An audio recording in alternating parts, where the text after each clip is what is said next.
Greetings to my fellow Reds. Nice to be back in the warm climes of Africa after a fabulous 10 days in New York City. Big thanks again to the New York Reds at Smithfield Hall for making me feel so welcome. What a great venue to watch any game that United are involved in. And of course, the game against Liverpool was no exception. Fantastic atmosphere generated at that bar.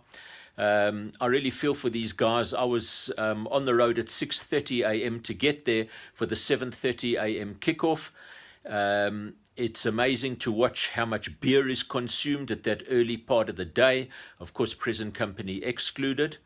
And the game was shrouded with controversy on either side of it, in fact. Paul Pogba's absence for the game, and of course post-match the absolutely disgusting spitting incident by the vile Jamie Carragher. More on that later. So pre-match we learned that Paul Pogba had been injured in the last training session before the game, and I, like many, thought that he would be a big loss with respect to the game, because a match like this can be won and lost in midfield, needed his strength in midfield, and I was a little bit fearful going into the game. Of course, I was also fearful of the Liverpool front trio, who are scoring goals for fun, who play at a tremendous intensity and pace. Would we have the wherewithal to combat them? One always thought that Liverpool were a little bit suspect at the back, although Virgil van Dijk has shored things up a little bit in that area for them. So the conspiracy theorists were having a field day. Pogba was absent because he'd fallen out with the manager. Well, if you saw how the two of them embraced after the game and celebrated the victory, I think that's highly unlikely. And indeed, he did get an injury in training. Not sure if he'll be back for tonight's game against Seville. So we lined up again with the kind of familiar 4-2-3-1. David de Gea in goals. The back four of Antonio Valencia and Ashley Young at fullbacks. Chris Smalling, who's had a horrific last few weeks, partnering Eric Bailly. Bailly's first start for about 4 months, and I certainly welcomed him back. Holding midfielders, Nemanja Matic and Scott McTominay. What a meteoric rise it's been for McTominay, and he's just been called up to the full Scotland squad. He's favoured Scotland over England. Even though he was born in England, his father was Scottish born, and he's favoured playing for the Scots. I think he was kind of persuaded to do so by both Alex McLeish and Alex Ferguson. Who says no to Fergie? The three behind Lukaku, who played as the front runner, Juan Mata, Marcus Rashford on the left as Martial was injured, and Alexis Sanchez playing in the central number 10 role. Well, the old cliche, a game of two halves. The first half, United were in scintillating form. It is well known that we scored 2 goals through Marcus Rashford, both goals fairly similar, and it would appear that Liverpool's right back and right centre back areas were targeted deliberately by United. Both goals were initiated by long clearances from David de Gea, and Romelu Lukaku playing an integral role in both goals. For the first one, he nodded on brilliantly, beating Lovren in the air. Rashford took the ball on the left side of the box, pulled the ball inside, completely bamboozling the Liverpool fullback Alexander-Arnold, and he smashed home a pile driver. A really great goal. And 10 minutes later, more was to come. This time Lukaku gathered the ball. Again, Lovren couldn't handle him. He foraged forward, pushed the ball through to Mata. Mata had an attempted shot which cannoned off Van Dijk to the feet of Rashford, and he slotted it home with aplomb. Of course, we had a golden opportunity to go in at half-time, 3 goals to the good. A brilliant move just before half-time, a sweeping cross by Antonio Valencia, beautifully controlled by Sanchez, put the ball into the box, and Juan Mata, I don't think he realized he had so much time. He was completely unmarked. He attempted the acrobatic, reminiscent of his great goal at Anfield a couple of seasons ago. Unfortunately, it cannoned off his shin and past the post. He actually had enough time to take the ball down on his chest, read the day's headlines in the newspaper, and slot the ball home. But 2-0 at half-time. And as I've mentioned many times, and as you're well aware, that's a dangerous lead to have. Do you come out in the second half all guns blazing to kill off the game, or do you say we're 2 goals to the good, let's try and not concede and win the game? Well, I would have hoped we would have gone for the former, but we went for the latter. And of course, that has earned Mourinho lots more criticism once again. It's sickening to hear the likes of all these ABUs like Graham Souness and Jamie Redknapp sprouting this nonsense about the negative football, etc., etc. Be that as it may. But United went into defensive mode in the second half, which really provided nerve-wracking moments for many of us.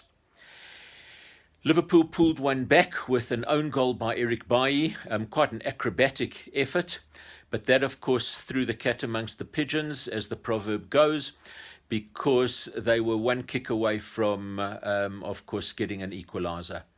We defended resolutely, and in truth, David De Gea didn't have a save of significance to make all game.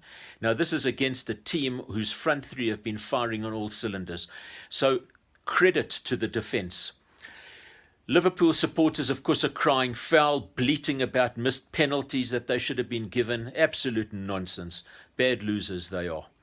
At the end of the day, 6 minutes of so-called Fergie time, nerve-wracking moments, but we held on. We could have scored on a breakaway. Their keeper, credit to him, he did pretty well. But no real meaningful chances in that second half. But end of the day, a fantastic victory against our old enemies. What about individual performances? David De Gea, couldn't fault him for the goal, and in truth had very, very little to do.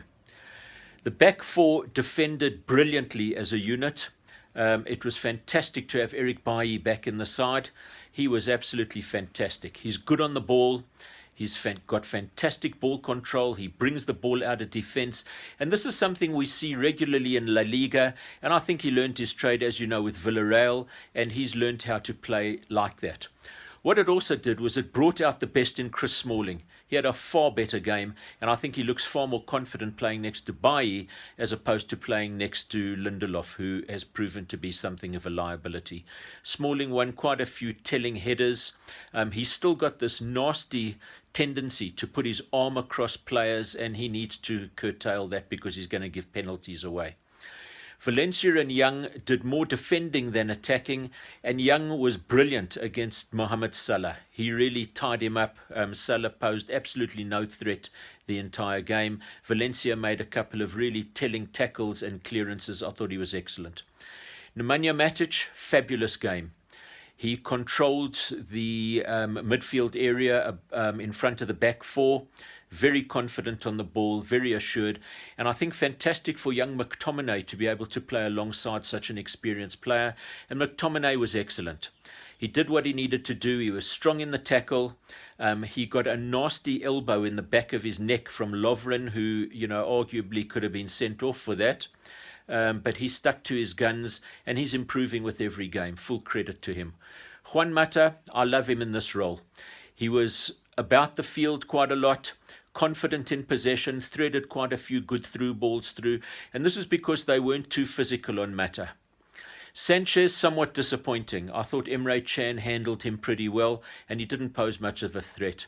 Still finding his feet. I'd like to see him scoring some goals. Marcus Rashford, of course, outstanding. Took his goals brilliantly.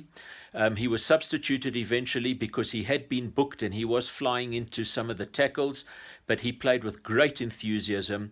His first brace for the side since his league debut against Arsenal a couple of seasons ago. So a great confidence booster for him, and I would like to see him starting in tonight's game.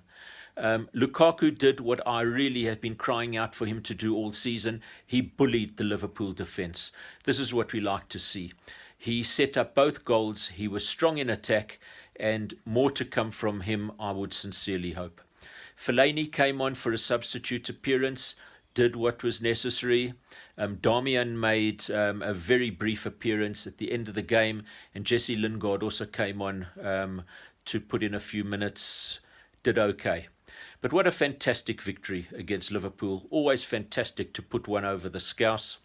And of course it puts us 5 points ahead of them in the race for second spot. City are 16 points ahead. No chance of them being caught. The league's done and dusted. And then of course at the end of the game, this really awful incident where Jamie Carragher wound down his window and spat at a young girl in the vehicle adjacent to them. Whatever might have happened in terms of him being provoked, he's a professional. You really shouldn't do this. He's cried out that this is vile behaviour on the field. Well, he's doing it off the field, and I believe that Sky are taking some action against him. He deserves to be banned. Nasty piece of work. I always remember that disgusting foul on Nani a couple of seasons ago. He always used to put his boot in, and it wouldn't sadden me to see him off of the airwaves. Anyway, great victory. We have an important week. Next game, of course, is against Seville tonight, where we need to win the game because a score draw would see Seville qualifying. So more of the same. I think we'll get somewhat of a cautious approach, but hopefully United will go out and try and make the game comfortable and score a few goals. And then, of course, FA Cup quarter-final on the weekend. So big week for United. I have to say, I wish I was in Manchester right now. But I'll be watching with mates tonight. We'll hopefully celebrate a victory. We'll speak to you thereafter. And onwards and upwards for United, looking far better on recent form. Take care and have a great week, fellow Reds. Cheers.